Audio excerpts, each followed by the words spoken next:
직면하고 기도하고 준비하라, 직면하고 기도하고 준비하라라는 제목으로 하나님의 말씀을 전하도록 하겠습니다. 여러분, 공기업뿐만 아니라 모든 기업이 마찬가지일 텐데 인재를 채용할 때요, 문제 해결 능력을 가장 많이 본다고 합니다. 거의 70%에 해당된대요. 첫 번째는 사고력이래요. 사고력. 업무 문제 인식 시 창의적인지, 이것을 논리적으로 사고할 수 있는지 그것을 본답니다. 그리고 두 번째는 문제를 인식했으면 어떻게 해야 돼요? 처리해야 되잖아요. 그래서 문제가 발생했을 때 어떻게 평가하고 또 적응하고 이것에 대해서 대안을 어떻게 제시하는지, 이 문제 해결 능력을 가장 많이 본다라는 것입니다. 여러분들은 좀 어떻습니까? 우리 저마다 다들 큰 문제들이 있잖아요. 문제 해결 능력은요, 인생을 살아가면서 문제를 피하는 것도 중요하지만 피할 수 없는 문제가 왔을 때 이걸 어떻게 해결하는지 굉장히 중요한 것 같아요. 한 자매가 자기 이상형을 얘기하는데 저는 되게 그 이상형 리스트 중에서 그 말이 항상 제 마음에 남거든요. 자기는 안 싸우는 것도 중요하지만 남자친구랑 싸웠을 때 그 남자친구와 그 갈등 상황을 어떻게 푸는지 그거를 되게 중요하게 생각한대요. 여러분, 결혼하신 부부들 어때요? 중요하죠. 안 싸울 수 없잖아요. 그럼 싸우고 나서 이것들을 어떻게 푸는지가 사실은 굉장히 중요해요. 그래서 그 자매가 막 자주 싸우더라고요. 그걸 보려고 계속, 제가 보면 지금도 싸우고 있을 것 같은데 그 사실 굉장히 중요합니다. 문제 없는 인생이 있습니까? 우리 어떻게 보면 여기에 뭐 신생아들도 있지만 10대부터 80대까지 많은 연령대의 성도님들이 앉아 계시는데 우리 다 문제 있잖아요. 10대 때는 대학만 가면 된다고 그랬잖아요. 엄마가. 그렇죠? 자매님들, 엄마가 그랬잖아요. 대학만 가면 살 빠진다고, 남자친구 생긴다고. 사실이었어요, 아니었어요? 우리 찬익이 뭐 군대 있기도 하지만 군에 있을 때 우리 소원이 뭐였어요? 통일이 아닙니다. 제대만 하면 내가 뭐든지 할 수 있을 거라고 생각을 했습니다. 학생 때는 학생들의 문제가 있고요, 청년들은 청년들의 문제가 있고, 중년들과 장년들은 또 각 세대마다 문제가 없는 사람들이 없습니다. 우리는 어쩌면 하나님, 우리의 인생 가운데 문제가 없게 해주세요 라고 하는 기도는, 그거는 그냥 하나님 나라를 가겠습니다라는 기도랑 저는 비슷한 것 같아요. 문제는 항상 있어요. 그러면 그 문제를 어떻게 대하는 것이 저는 중요하다고 생각하거든요. 오늘 본문 보면 느헤미야는 어쩌면 여러분, 우리 모두가 당면한 그 어떠한 문제보다 엄청나게 큰 문제에 직면하게 됩니다. 그런데 그것을 세 단계를 통해서 해결해 나가거든요. 오늘 본문을 통해서 한번 좀 살펴보도록 하겠습니다. 첫 번째는요, 문제를 직면하라. 저를 한번 따라해 주시겠어요? 문제를 직면하라. 여러분들은 좀 어떤 스타일이에요? 문제가 생기면 그 문제를 좀 직면하고 파악하고 정확히 이제 좀 조사를 하는 편이세요? 아니면 좀 이렇게 덮어두는 편이세요? 그냥 덮어도 그냥 언젠가는 해결되겠지. 좀 어떤 스타일이세요? 느헤미야는요, 문제를 적극적으로 오히려 찾았어요. 직면했어요. 파악했습니다. 우리 3절을 한번 다시 한번 읽어보겠습니다. 그들이 내게 이르되 사로잡힘을 면하고 남아있는 자들이 그 지방 거기에서 큰 환난을 당하고 능욕을 받으며 예루살렘 성은 허물어지고 성문들은 불탔다 하는지라. 네, 큰 환난을 당하고 그냥 단순한 어려움이 아니라 이 예루살렘과 유대 땅에 있는 고국에 있는 이스라엘 백성들이 생존의 위협이 있는 거예요. 능욕을 당하는 것은 이들이 하나님 나라의 백성으로서 완전히 멸시당하는 그런 존엄성이 짓밟힌 상태입니다. 또한 예루살렘 성은 허물어지고 성문들은 불탔다 하는지라. 이런 큰 환란이 왜 있었습니까? 그것은 BC 586년에 바벨론의 침공에 의해서 이스라엘이라는 나라는요, 완전히 없어졌어요. 완전히. 이 솔로몬의 그 아들 이제 르호보암 때 이제 북이스라엘과 남유다로 나뉘잖아요. 그래서 BC 722년에 북이스라엘은 아수르에 의해서 멸망하고 남유다는 버틸 대로 버티다가 BC 586년에 완전히 나라가 멸망하게 됩니다. 그때 성전도 무너지고 성도 무너지고 성벽도 다 불탔어요. 초토화가 됐습니다. 그런데 우리는 역사적으로요, 무엇을 생각해야 되냐면 느헤미야는 그 이후 150년 후 사람이에요. 150년 후. 그러니까 150년 동안 고국에 있는 성과 성벽, 이 모든 것들이 여전히 그 상태인 거예요. 근데 그 정도가 아니라 이제 그 고레스 왕의 칙령에 의해서 유대인들이 예루살렘 성으로 돌아가서 이제 성전을 짓는 이 역사가 있는데 몇 차에 걸쳐서 이 유대인들이 돌아가요. 그런데 먼저 에스라와 함께 먼저 돌아갔었던 사람들이 거기에 성벽과 성전을 건립하려고 할 때 이미 100년 이상 거기에 이방인들이 살면서 헤게모니를 잡고 있었을 거 아니에요. 그런데 유대인들이 돌아와서 다시 성전과 성벽을 건설하려고 하니까 이들이 쿠데타를 일으킨다라고 밀고를 넣어서요, 또다시 그것들이 전부 다 중단되고 파괴되는 어떤 그런 일들이 있었던 것 같습니다. 이 문제를 느헤미야는 파악했어요. 직면했어요. 형제 하나냐와 몇몇 이 유대인들을 통해서, 형제들을 통하여서 이 상황을 정확하게 파악을 했습니다. 그래서 세 가지로 이야기하고 있는 거예요. 첫 번째는 무엇입니까? 방어력의 붕괴죠. 성벽이 없잖아요. 야, 물리적 안전장치가 사라졌구나. 두 번째는 공동체가 완전히 파괴됐어요. 환난과 능욕을 당하면서 사회적인 질서가 보존되어 있지 않구나. 그러므로 더불어서 영적인 위기다. 하나님의 이 도성이, 하나님의 백성들이 조롱거리가 되면서 영적인 위기 가운데 있다라는 것을 완전히 파악했다라는 거예요. 어쩌면 이 느헤미야는 예루살렘 출신도 아니에요. 자기의 피가 히브리인일 뿐이지 이스라엘에서 태어난 사람도 아닙니다. 그런 느헤미야가 자신의 고국, 그 하나님의 나라에 대한 그 아파하는 마음을 가지고 적극적으로 그 문제가 어떠한 문제가 있는지 파악하고 직면했다라는 거예요. 여러분들은 좀 어떻습니까? 문제를 이렇게 좀 파악하고 직면하고 막 이렇게 해결하려고 하는 분이세요? 아니면 이거를 좀 회피하는 사람입니까? 성경에 문제를 회피하는 대표적인 인물 중 한 명은요, 가인이 있습니다. 가인. 이제 동생 아벨과 더불어서 제사를 드리죠. 근데 하나님께서 아벨의 제사는 받으시는데 가인의 제사는 받지 않으셨다라는 거예요. 도대체 문제가 뭐죠? 뭐가 문제죠? 많은 사람들은 어떤 제사에 문제가 있을 거라고 생각을 하는데, 저는 조금 그 아벨은 양의 피로 제사를 드렸는데 가인은 이제 피가 없어서 안 받았다. 이제 저는 조금 사실은 좀 동의하기가 어려워요. 왜냐하면 그때는 아직 율법이 있기 전이었거든요. 율법에 명시되어 있는 제사법이 있기 전이었기 때문에 제사를 걸고 넘어지는 것은, 그러니까 소산물을 가지고, 재물을 가지고 걸고 넘어지는 것은 저는 조금 논리적으로 제가 동의가 안 됩니다. 그런데 히브리서의 말씀을 보잖아요. 그러면 거기에 조금 우리는 단서를 좀 찾아갈 수가 있어요. 히브리서 11장 4절입니다. 믿음으로 아벨은 가인보다 더 나은 제사를 하나님께 드림으로 의로운 자라 하시는 증거를 얻었으니. 아벨은 제사를 어떻게 드렸다고요? 어떻게 드렸다고요? 믿음으로. 그러니까 문제는 어디에 있었던 거예요? 믿음에 있었던 거예요. 하나님께서 아벨을 더 이뻐해서 아벨의 제사만 받으시고, 하나님이 문제고 아벨이 문제고, 그게 아니라 문제는 누구에게 있었던 거예요? 본인에게 있었던 거예요. 본인의 문제에 있었다라는 것입니다. 창세기 4장 6, 7절을 읽어보면 이렇게 되어 있습니다. 여호와께서 가인에게 이르시되 내가 분하여 하면 어찌 됨이며 안색이 변하면 어찌 됨이냐. 내가 선을 행하면 어찌 낯을 들지 못하겠느냐.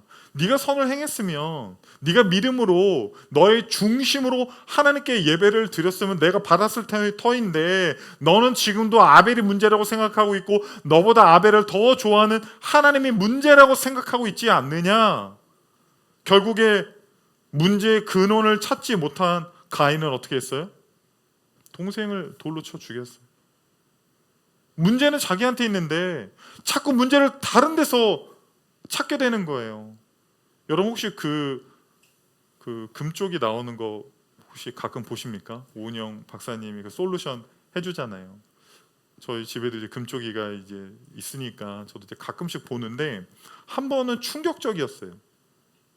그 관찰 카메라를 딱 보고 그 오은영 박사님이 뭐라고 이야기하냐면 이 집안의 문제는 아이가 아니라 엄마입니다. 부모는 애가 문제여서 이 문제를 해결해 달라고 이 전문가를 찾아왔는데 진짜 누가 문제였어요? 엄마가 문제였던 거예요. 엄마가 문제. 그런데 자꾸 애가 문제고 얘가 문제고 얘가 성격이 어떻고 얘가 뭐 계속 거기서 문제를 찾으려고 하니까 이 가정의 문제가 전혀 해결이 안 된다라는 거예요. 그렇게 자신에게서 문제를 찾지 못하고 동생에게서 하나님에게서 문제를 찾으려고 했었던 가인의 최후가 어떻습니까? 창세기 4장 11절 12절입니다. 읽겠습니다. 땅이 그 입을 벌려 내 손에서부터 내 아우의 피를 받았은즉 내가 땅에서 저주를 받으리니 내가 밭을 갈아도 땅이 다시는 그 효력을 내게 주지 아니할 것이요 너는 땅에서 피하여 유리하는 자가 되리라. 여기서 이제 피하여라고 하는 단어가 이런 뜻이 있어요. 흔들리다. 흔들리다. 흔들리다. 여러분, 문제를 피하면 안 돼요. 문제를 정확히 볼 줄 알아야 돼요. 정확히 파악할 수 있어야 됩니다. 자꾸 남 탓하고요. 진짜 문제를 바라보지 못하고 다른 쪽으로 문제를 책임 전가를 하잖아요. 평생 흔들리는 인생으로 살 수밖에 없다라는 거예요.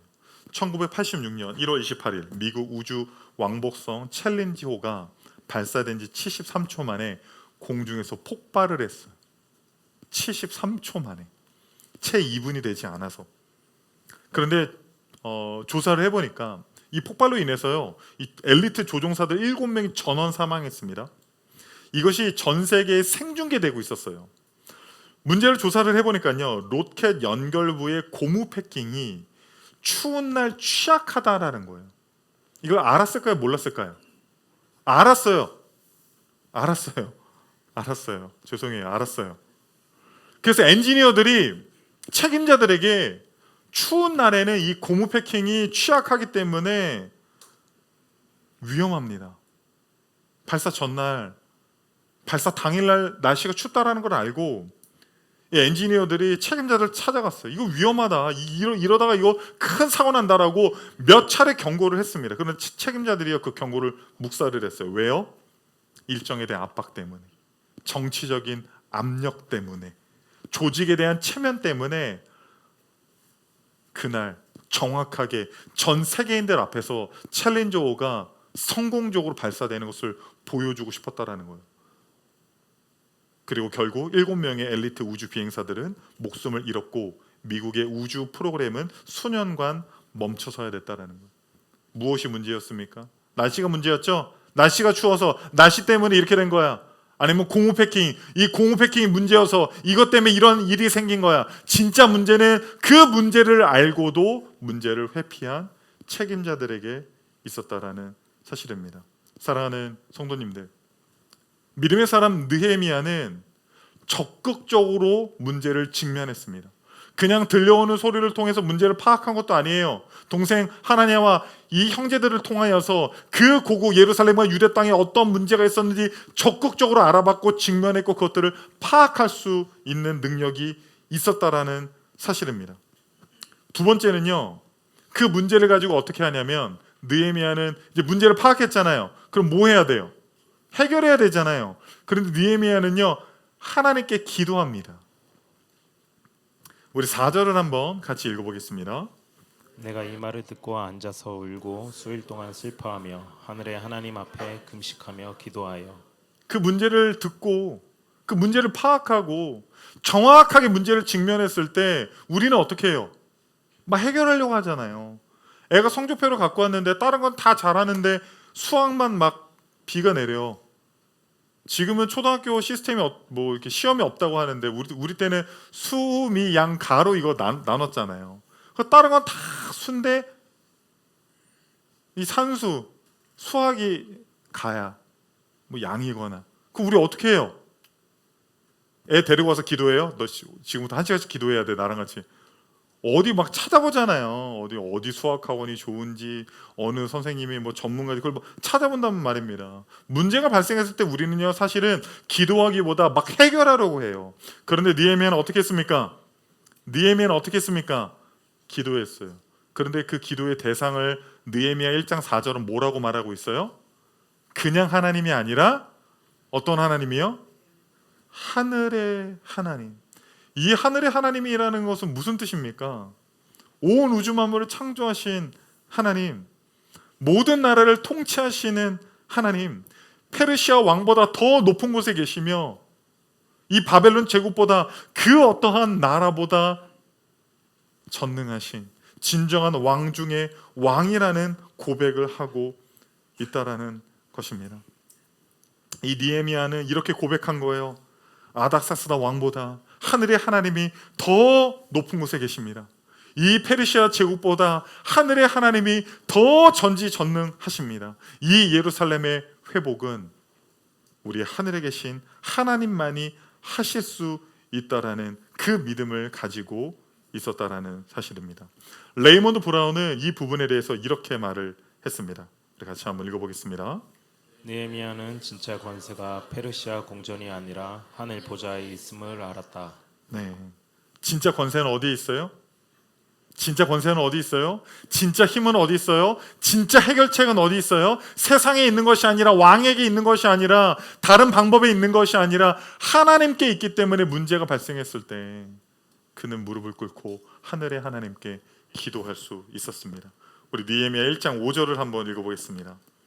이르되 하늘의 하나님 여호와 크고 두려우신 하나님이여, 주를 사랑하고 주의 계명을 지키는 자에게 언약을 지키시며 긍휼을 베푸시는 주여 간구하나이다.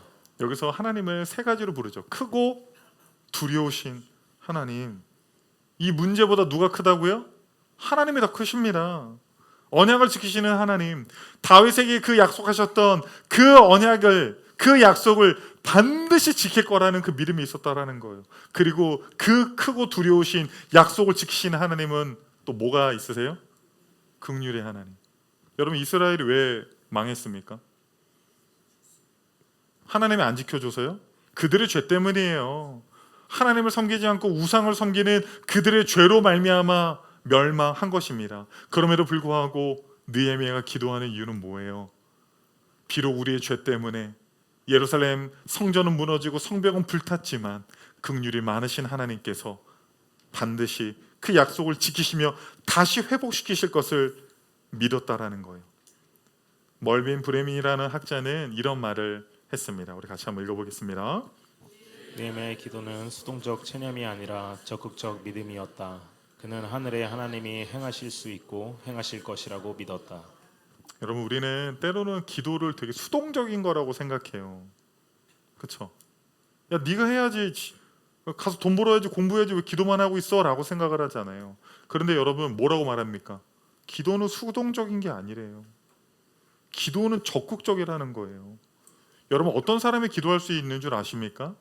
믿는 사람이야, 믿는 사람. 기도할 때 여러분, 느헤미야는 술관원이었잖아요. 술관원이 뭐예요? 그냥 왕이시여 술 한잔 하소서. 술 따르는 사람이 아니잖아요. 고대 왕들은요, 전쟁에 나가서 패해서 죽는 비율과 독살당해서 죽는 비율이 거의 동일했대요. 그러니까 당시에 왕이 먹는 음식을 관장하는 사람과 술을 따르는 사람은 이 왕을 독살로부터 생명을 지키는 사람이에요. 그러니까 지금으로 따지면 무슨 정무수석이나 비서실장 같은 사람 있잖아요. 대통령을 주변에서 보좌하는 사람. 그러면 문제가 발생했을 때 이 문제를 해결할 수 있는 진짜 능력은 이 아닥사스다 왕에게 있었어요. 그리고 느헤미야 역시도 고위 관료였기 때문에 누구에게 이렇게 줄을 대면 돼요? 본인도 고위 관료이기 때문에 여러 관료들을 알잖아요. 그 사람들에게 나 사실은 히브리 민족 출신인데 지금 우리 그 동포들이 지금 어려움에 겪고 있다, 좀 도와달라라고 하면서 왕에게도 가서 이렇게 이야기하면 되잖아요. 그러면 이 문제가 바로 해결될 수 있거든요. 그리고 실제로 그렇게 해결이 됩니다, 나중에 보면. 그런데 그 해결책을 찾지 않고 뭐 했어요? 기도했어요. 이건 절대 수동적인 게 아니에요.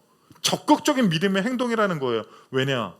하늘에 계신 하나님께서 아닥사스다 왕보다 크신 전능하신 하나님께서 이 일을 해결하실 것을 믿었기 때문입니다. 성경에는 문제가 있을 때 하나님을 찾은 사람도 있고 그렇지 않은 사람도 있습니다. 역대하 16장 12절입니다. 읽겠습니다.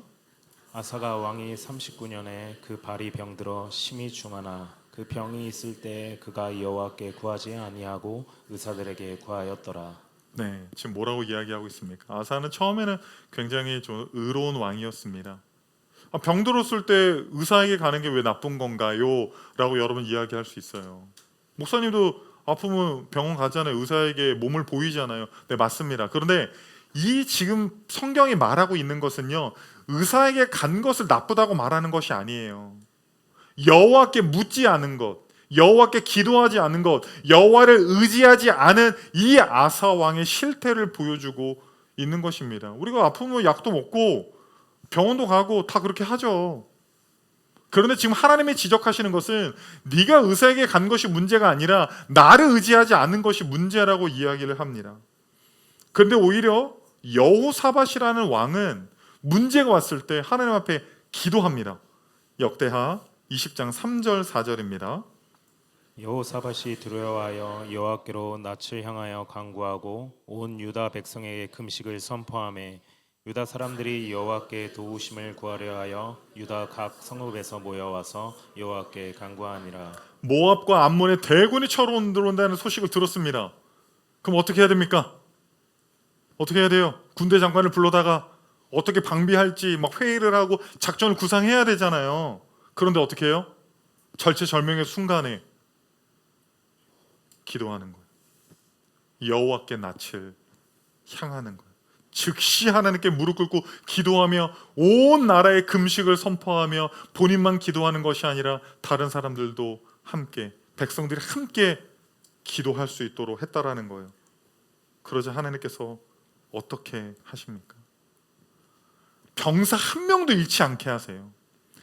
자기들끼리 싸우고요, 자기들끼리 해가지고 그냥 도망가 버려요. 할렐루야, 할렐루야.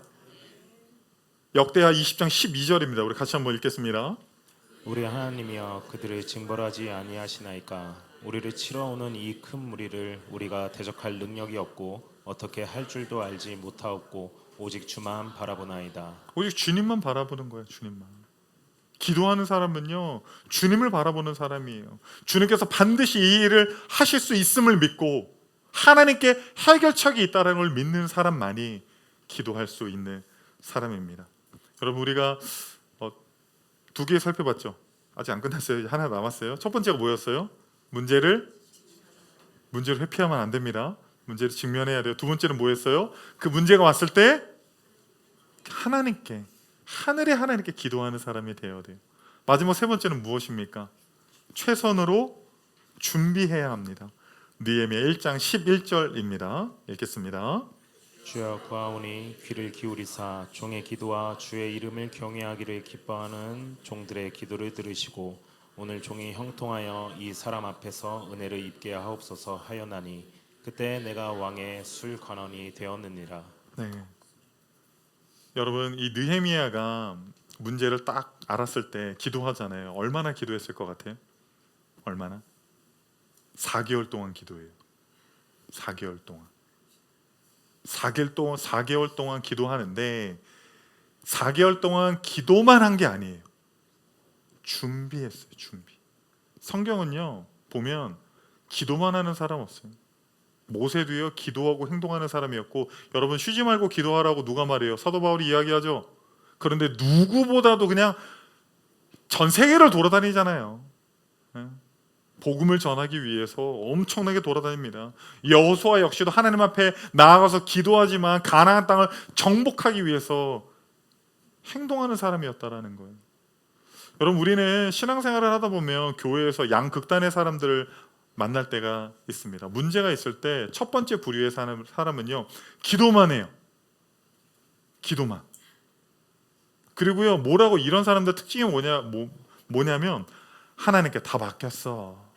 하나님이 하실 거야. 뭐 그렇게 이렇게 불안해하면서 자기 일인데 뭐 이렇게 겉으로 보면요 되게 믿음이 있는 사람 같아요. 그런데 주변 사람들이 볼 때는요 막 불안해요. 저것도 이제 기도도 해야 되지만 이렇게 준비도 해야 되고 여러 가지 방비를 해야 되는데 저 어떻게 하나 이런 생각이 들어요. 그런 분들은요 꼭 야고보서를 읽어봐야 돼요. 야고보서 2장 14절 17절에 뭐라고 나와 있습니까? 읽겠습니다. 네, 형제들아, 만일 사람이 믿음이 있노라 하고 행함이 없으면 무슨 유익이 있으리요? 그 믿음이 능히 자기를 구원하겠느냐? 이와 같이 행함이 없는 믿음은 그 자체가 죽은 것이라. 행함이 없는 믿음은 뭐라고요? 죽어 있다라는 거예요. 죽어 있다라는 거. 행함이 없어서 이 죽어 있는 사람을요 야고보 사도는 2장 20절에 이렇게 말을 했습니다. 아 허탄한 사람아. 이거 NIV라고 하는 그 영어 성경에 보잖아요. 이렇게 번역돼 있어요. Foolish man. 한글로 번역하면 바보. 이 바보야. 멍충아. 얼마나 멍청하면 너는 기도만 하냐? 진짜 믿음의 사람은요 기도만 하는 사람들이 아니에요. 행함이 있는 믿음이 있는 사람들입니다. 두 번째 극단은 뭐예요? 사실 제가 보면 여기에 더 많이 소속돼 있거든요. 기도 없이요 행동만 해요. 기도 없이. 목사님 기도한다고 뭐 하나님이 도와줍니까? 우리 지금 우리 그 틴즈에 우리 농구하는 학생들이 있거든요. 기도해야지. 그러면 기도한다고 뭐 점프력이 높아집니까? 기도한다고 드리블이 잘 됩니까? 기도한다고 3점 슛이 막 들어갑니까? 그럴 수도 있어. 그러니까 기도해봤자 안 된다라는 거예요. 그냥 기도하는 시간에 그래도 이분들 중에서 괜찮은 분들은요 잠깐 기도해요. 한 15초 식기도처럼 하나님 오늘 하루 도와주세요. 이렇게 기도하고 시작해요.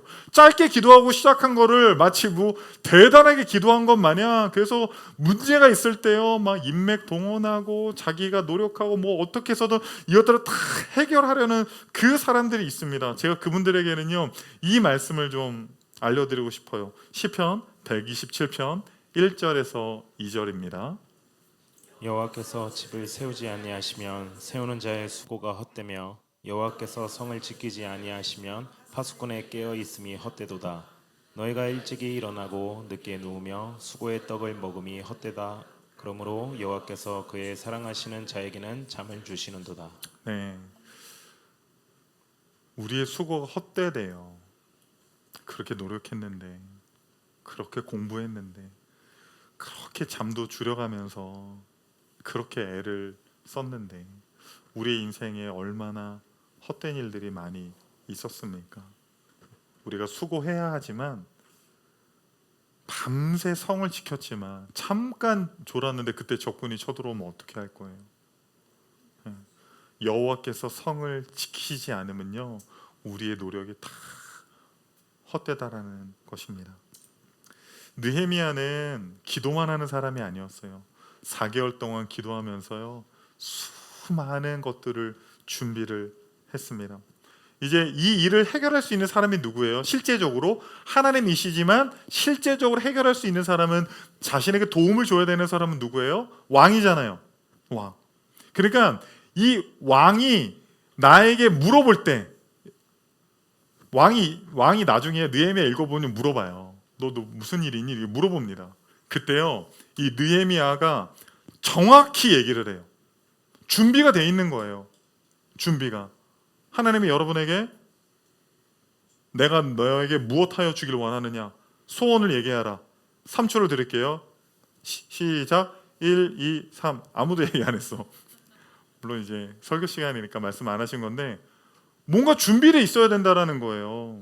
하나님이 쓰시려고 해도 기도만 하는 사람이 아니라 그 문제에 대해서 정확히 분석하고 기도하고 최선으로 준비를 했어요. 그래서 왕에게 이야기해요. 제가 사실 히브리 출신이어서 저 이스라엘을 좀 다녀오겠습니다. 그런데 가는 데 있어서 수많은 나라들이 있잖아요. 거기에 이제 권세자들이 있을 거 아니에요. 그러면 문서를 주십시오. 제가 잘 통과할 수 있게. 왕의 조서를 달라고 해요. 그리고 거기 가면 뭐 해야 돼요?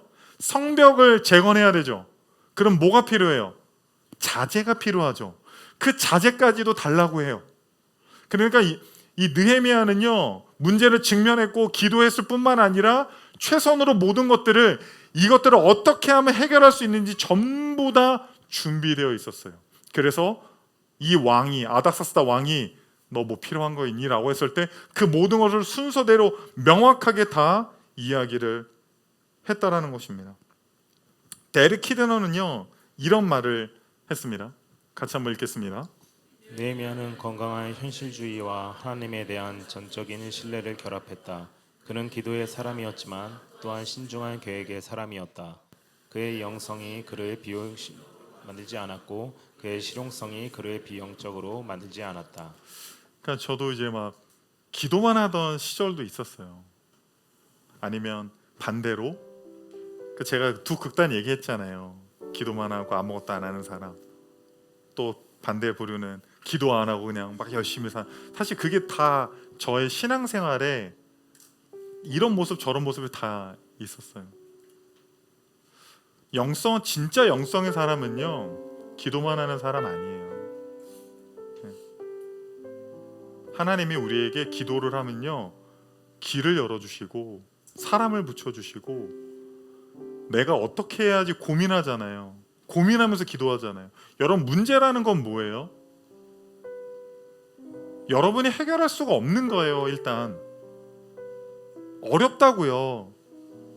당장 해결할 수 있는 거는요 문제라고 말을 안 해요. 어떻게 해야지? 이렇게 해도 뭔가 안 되고 저렇게 해도 안 되고 도대체 이거 어떻게 해야 되지? 그럼 그 문제를 가지고 우리가 기도하잖아요. 그럼 하나님은 지혜를 주세요.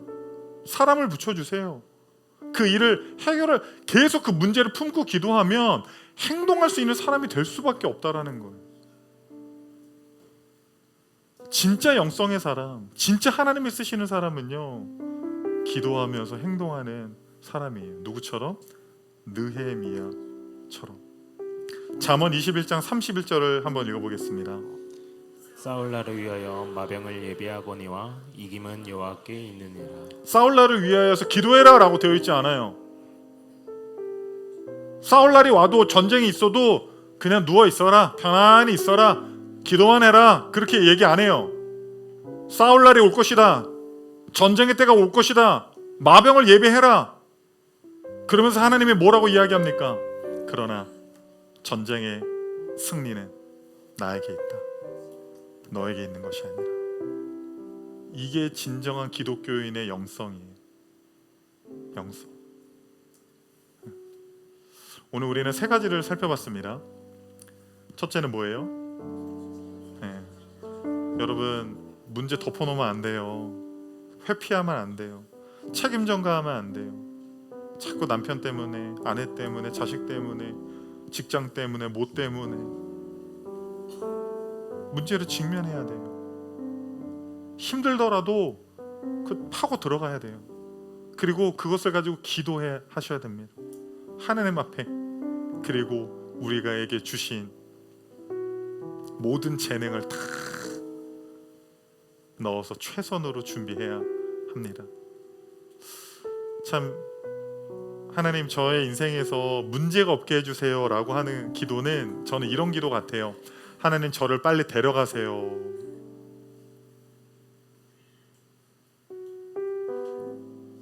우리 40, 50대 장년들 말할 수 없는 문제를 겪고 있어요. 10대 아이들 보면서 참 저 때가 좋을 때다. 그러나 저들도 얼마나 큰 문제가 있는 줄 아세요? 문제가 없는 사람이 없어요. 어쩌면 여러분 우리는 이렇게 생각했으면 좋겠어요. 문제는 항상 있는 거다. 그러니까 공식처럼 가정이든 건강이든 경제적인 거든 뭐든 항상 문제는요 꼭 찾아와요. 여러분 이제 2025년 얼마 남지 않았습니다. 2026년 문제가 없을까요? 반드시 옵니다. 그때 여러분 이거 세 가지 기억하자고요. 회피하지 마세요. 다른 사람에게 떠넘기지 마세요. 책임 전가하지 마세요. 직면하세요. 정면으로 뚫고 가세요. 그리고 기도하세요. 하늘의 하나님께, 그 문제보다 크신 하나님께, 그 문제보다 크신 하나님께. 나사로가 죽어서 마르다와 마리아는 울고 있지만 예수님께서는 나사로의 죽음이 아무런 문제가 되지 않았어요. 나사로야 일어나라. 그 한마디면 죽음의 문제까지도 해결할 수 있는 하나님께 기도하십시오. 그리고 여러분에게 주신 건강과 달란트와 지식과 지혜 모든 것을 동원하여서 최선으로 준비하십시오. 그럴 때 느헤미야가 왕께 은혜를 입었고 150년 전에 무너져서 그 어떤 누구도 성벽을 재건하지 못했지만 단 52일 만에 성벽 재건을 성공했던 것처럼 그 어떤 문제가 있다 하더라도 주님께서 여러분에게 승리를 주실 줄 믿습니다.